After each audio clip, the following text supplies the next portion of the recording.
Va mana bu joyda yer juda chiroyli tayyorlangan, lekin yerda asosiy ko'rsatkichlarni bir hozir apparatda o'lchab ko'ramiz. Chunki chigit ekiladigan yer maydonini pH ko'rsatkichi 6 dan 7 gacha standart holat bo'ladi. Yaxshi muhit hisoblanadi. Tuproq muhiti, bundan tashqari EC ko'rsatkichi 0.8 dan 1.3, 1.4 gacha bo'lsa, erta chiqadigan ko'chatlaringiz baquvvat, chiroyli bo'lib chiqadi. Albatta, namlikni ham bu yerda roli juda katta hisoblanadi. 65-70% dagi namlik ko'chatlarimiz tezroq unib chiqishiga yordam beradi.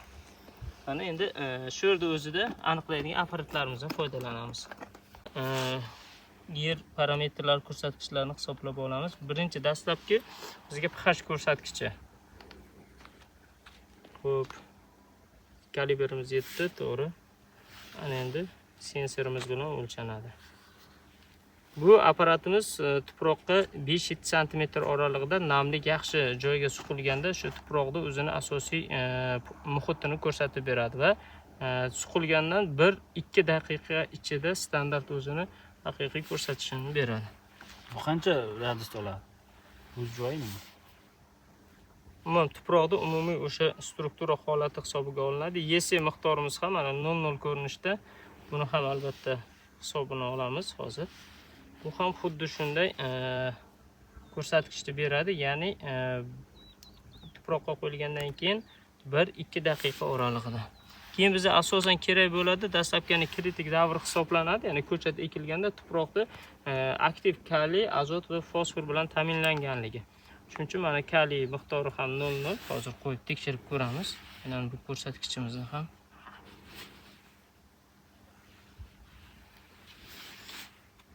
Xo'p, azot miqdori, aktiv holatdagi azot miqdorini tekshiramiz. Ko'proq albatta namlik qancha yuqori bo'lsa, mana ko'rganingizdek, pHimiz 6-8 ni ko'rsatyapti. Ya'ni bu standart, normal muhit hisoblanadi. Paxta chigitlari unib chiqishi uchun EC'miz 1.3. Bu ya'ni o'sha talab darajasidagi oziqa ionlari bilan ta'minlangan bo'ladi. Kaliyimizning miqdori 1.01. Kaliyning ham miqdori aynan bu holatda 1.01 dan 1.5 gacha oralig'da standart bo'ladi. Ya'ni tezroq buni kritik davrdan olib chiqishda, ko'chatni mustahkam bo'lishda, turli xil kasallik zararkunandaga nisbatan tabiiy immuniteti yuqori bo'lishda asosiy o'rinlardan biri hisoblanadi. Va azotimiz miqdori bu yerda mana 0.38 ni ko'rsatyapti. Bu biroz kam. Chunki kamida 0.5-0.8 milligram kilogrammga to'g'ri kelishi kerak va qolgan nimalarimiz, misol uchun fosforni ham xuddi shunaqa aniqlashimiz kerak bo'ladi. Aktiv holatdagi fosfor. Buning uchun aynan bu davrdagi fosfor muhim. Sababi ko'chatni unib chiqib to o'zi mustaqil oziqlanadigan, ya'ni chimbark hosil qilguncha bo'lgan davrda uni ichki qism, o'sha tuproq qanchalik yetarli miqdorda to'g'ri boshqarilgan bo'lsa, erta oladigan hosildorligingiz ham shuncha yuqori va chiroyli bo'ladi. Necha bo'lish kerak? Fosforimizni ham bu yerga asosan nisbati kami. Eng kam holatda endi qumoq tuproqlardan nisbatan kamroq bo'ladi. 0.7 dan 1.6 gacha bo'lsa, albatta juda ham zo'r ta'minlangan bo'ladi. Kam ekan-da. O'zgarmadi. Qarab 0.5 milligram. Ekish bilan nimalar bergandingiz tuproqqa? Kaliy berganmiz. Nima? Amofos berganmiz. Xo'p. Bo'ldi. Boshqa nima berilmagan. Nima uchun bu yerda amofosiz kam chiqayotganini bilyapsizmi? Chunki yerning ustki qismi qatqaloq bo'lgan, holi bu kapilni sistemadan kerakli miqdordagi namlikni yetkazib bermagansiz. Fosfor bundan tashqari harakatlanmaydigan element. Asosan unga o'simlik ildizi harakatlanadi va fosfor bilan o'simlik ildizi o'rtasidagi aloqani kaliy elementi ta'minlab beradi.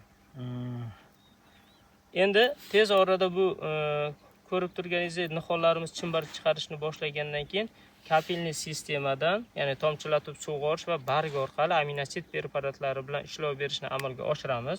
Xudo xohlasa aynan mana shu usulda hosildorligimizni, ya'ni Hind Zuala 87 ning o'zi hosildorligi 70-80 sentner yaxshi standartda qarab berilsa.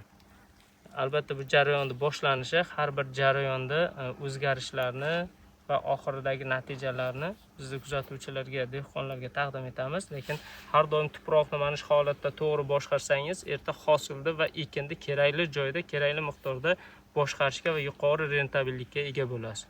Agar tuproqni boshqara olmasangiz, unda bu ekinlarni yetishtirish davomida bir qancha qiyinchiliklar, muammolarga duch kelish mumkin va qo'shimcha xarajatlarni talab qiladi. Shuning uchun eng avvalo tuproqni to'g'ri tayyorlab va tuproqqa to'g'ri mos keladigan urug' navini tanlash ham o'ta muhim. Chunki agar urug' o'sha tuproqqa to'g'ri kelmasa, undan yuqori hosil olish qiyin masala bo'ladi. Shuncha qatqaloq bo'lishiga qaramasdan, mana ko'rib turibsiz, nihollarimiz ancha yaxshi chiqib boshladi. Faqatgina bu yerda namlikni bitta chiroyli yetkazib bersangiz, ko'chat soningiz yaxshigina ko'rinib, chiroyli holatga kelib qoladi. Boshlagandik o'zi shu ikkalasi.